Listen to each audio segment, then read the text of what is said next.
आपण यामध्ये बेसल डोसमध्ये ना 4 सिंगल सुपर फॉस्फेट, त्यामध्ये 2 DAP, 1 किलो त्यामध्ये साप पावडर घेतली आणि एक मायक्रोन्यूट्रन चिलेटेड मायक्रोन्यूट्रन आणि एक त्यामध्ये टॉनिक घेतलेली. म्हणजे 35 ते 40 दिवसाच्या स्टेजला प्लॉट हा फुटवेच्या कंडिशनमध्ये असतो. कंडिशनमध्ये तर टेम्परेचरपासून प्रोटेक्शन करण्यासाठी काय तुम्ही सल्ला द्याल?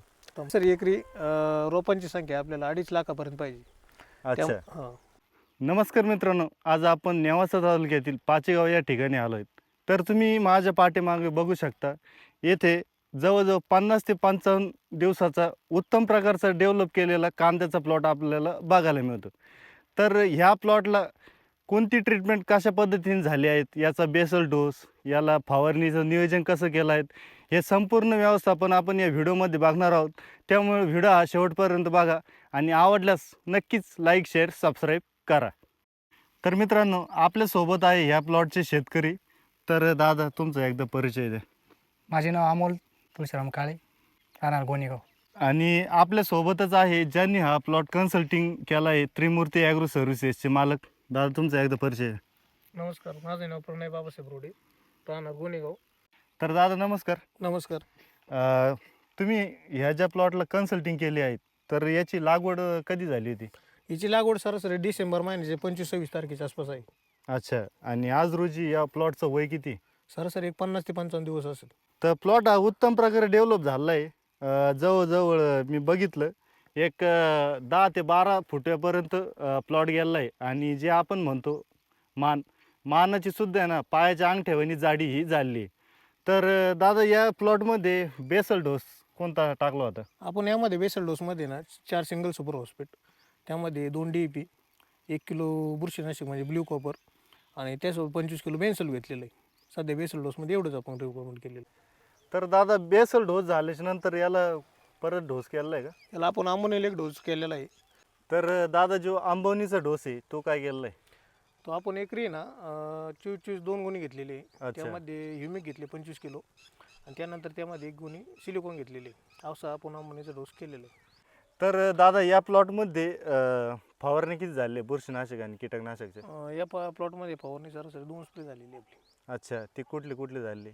आपण पहिल्यांदा पहिला स्प्रे जो घेतला तो कराटे, त्यामध्ये साप पावडर घेतली आणि एक मायक्रोन्यूट्रन चिलेटेड मायक्रोन्यूट्रन आणि एक त्यामध्ये टॉनिक घेतलेली. अच्छा. टॉनिक काय घेतलं होतं? टॉनिक आपण बायोटेक्स घेतलेलं आहे. अच्छा. आणि दुसरा स्प्रे? दुसरा स्प्रे आपण याचं घेतलं, ॲमिस्टर टॉप घेतलेला आहे. त्यामध्ये आणखीन? ॲमिस्टर टॉप घेतला, त्यामध्ये आपण प्रोपेक्स सुपर घेतलेलं आहे. प्रोपेक्स सुपर नंतर 21-21-21 ग्रेड घेतलेली. त्यामध्ये 21-21 ग्रेड ती कशासाठी?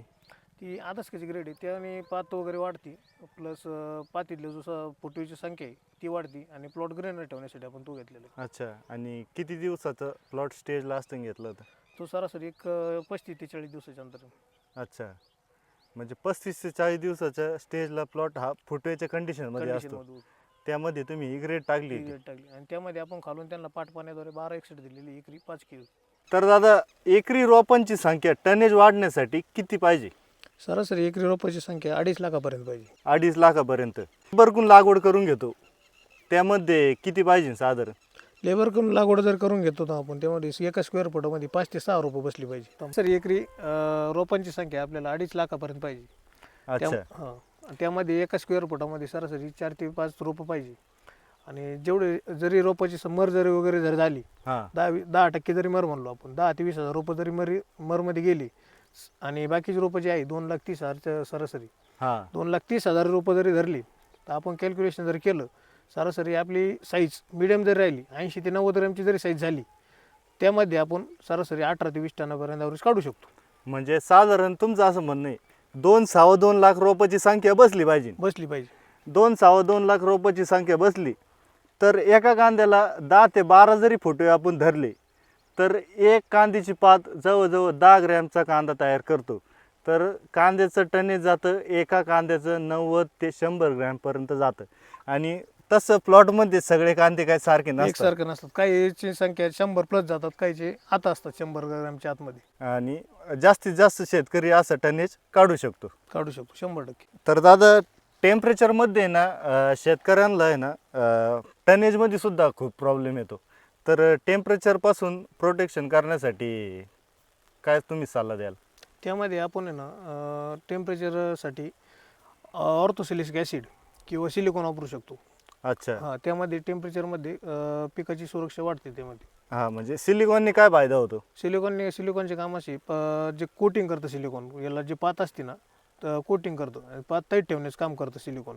आणि जे पातीतला फुटवा जो असतो तो निघण्याचं काम करतं. आणि सिलिकॉन काय करतं प्रकाश संश्लेषण क्रिया वाढवण्याचं काम करतं. अच्छा, म्हणजे पिकामध्ये हिरवेगारपणा असतो सिलिकॉनमुळे आणि त्यामध्ये काही वॉटर सोल्युबल ग्रेडचा वापर हा, वॉटर सोल्युबल ग्रेड वापरावंच लागणार, कारण त्यामध्ये कसं नायट्रोजनयुक्त फॉस्फरसयुक्त आपल्याला वॉटर सोल्युबल ग्रेड वापरावं लागणार. तर साधारण आता 50-55 दिवसाचा प्लॉट आहे आणि चांगला प्लॉट तुम्ही डेव्हलप केला आहे. तुमच्या हातामध्ये जे कांदे आहे त्याचे फुटे एकदा मोजून दाखवा. 1 2 3 4 5 6 7 8 9 आणि 10. साधारण प्लॉटमध्ये कोणता जरी कांदा उपासला तरी 9-10 फुटे आहेच. आहेत. तर मित्रांनो, व्हिडिओमधली माहिती तुम्हाला कशी वाटली नक्कीच कमेंटमध्ये कळून सांगा. आणि अधिकची माहिती तुम्हाला जर पाहिजे असेल तर त्रिमूर्ती ॲग्रो सर्व्हिसेसचे मालक प्रणव रोडे त्यांचा नंबर तुम्हाला डिस्क्रिप्शनमध्ये आणि स्क्रीनवर सुद्धा बघायला मिळेल. आणि नेक्स्ट व्हिडिओ तुम्हाला कुठल्या टॉपिकवर हवा आहे ते सुद्धा कमेंटद्वारे कळवा.